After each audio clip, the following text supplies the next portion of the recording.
រិបសួរអ្នកទាំងអស់គ្នាខ្ញុំជួបកាត់ជ្រែកហើយនឹងខ្ញុំអាយុ28ឆ្នាំខ្ញុំរស់នៅនិងរៀនភាសាខ្មែរនៅប្រទេសកម្ពុជារយៈពេល9ខែហើយមូលហេតុដែលខ្ញុំបានសម្រេចចិត្តមករៀនភាសាខ្មែរនៅប្រទេសកម្ពុជាពីព្រោះខ្ញុំចង់សន្ទនានិងជជែកជាមួយបងប្អូនខ្មែររបស់ខ្ញុំដូចជាយាយតាមីងមៀជាដើមម្យ៉ាងវិញទៀតខ្ញុំចង់បង្រៀនភាសាខ្មែរដែលខ្ញុំចេះទៅបងប្អូនរបស់ខ្ញុំដែលចង់ចេះភាសាខ្មែរលើដំបូងដែលខ្ញុំមករស់នៅប្រទេសកម្ពុជាខ្ញុំបានទៅដើរលេងនៅខេត្តមួយចំនួនហើយនឹងខ្ញុំពិតជាមានអារម្មណ៍សប្បាយចិត្តតែពេលនេះវារៀងពិបាកបន្តិចដោយសារខ្ញុំមិនចេះភាសាខ្មែរច្រើន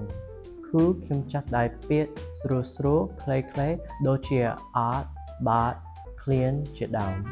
បន្ទាប់ពីខ្ញុំបានរៀននៅសាលាវិទ្យាល័យខ្មែរ2ទៅ3ខែខ្ញុំអាចប្រើពាក្យធំនិងច្រើនជាងមុនឥឡូវខ្ញុំសប្បាយចិត្តណាស់ដែលសារខ្ញុំមានឱកាសមករៀនភាសាវប្បធម៌ប្រពៃណីនិងប្រវត្តិសាស្ត្រខ្មែរខ្លះតើតើនឹងការរៀនភាសាខ្មែរវាដំបូងវារៀងពិបាកបន្តិចដោយសារភាសាខ្មែរស្មុគស្មាញខុសពីភាសាអង់គ្លេសយូរទៅខ្ញុំដឹងថាភាសាខ្មែរវាមិនស្រួលពេកក៏វាមិនពិបាកពេកដែរដោយសារគ្រូនៅសាលានេះពិតជាមានវិធីសាស្ត្រល្អក្នុងការបង្រៀនភាសាខ្មែរ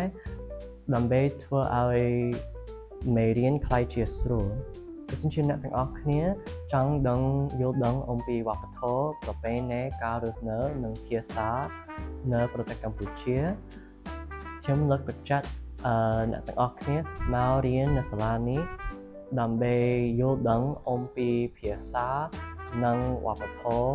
ដែលអាចឲ្យយើងជជែកនិយាយភាសាខ្មែរច្រើនជាមួយ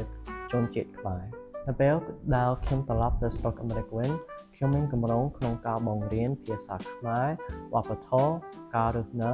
ប្រពៃណីរបស់ជនជាតិខ្មែរទៅកាន់គ្រួសារខ្ញុំជាពិសេសប្អូនរបស់ខ្ញុំសង្ឃឹមថាអ្នកទាំងអស់គ្នាអាចចេះភាសាខ្មែរហើយនឹងយល់ដឹងពីវប្បធម៌ប្រពៃណីការរស់នៅរបស់ជនជាតិខ្មែរហើយនឹងបានរស់នៅទីនេះយ៉ាងរីករាយដូចខ្ញុំដែរតាមពិតទៅភាសានិងវប្បធម៌ខ្មែរគួរឲ្យចាប់អារម្មណ៍ខ្លាំងមែនទែនខ្ញុំលើកទឹកចិត្តអ្នកទាំងអស់គ្នាគួរតែសិក្សាពីវាជាចុងក្រោយអរគុណអ្នកទាំងអស់គ្នាដែលបានមកចូលមើលវីដេអូនេះហើយនឹងខ្ញុំសង្ឃឹមថាយើងអាចជួបគ្នានៅសាលាវិទ្យាល័យខ្មែរដែរច្រើននេះហើយ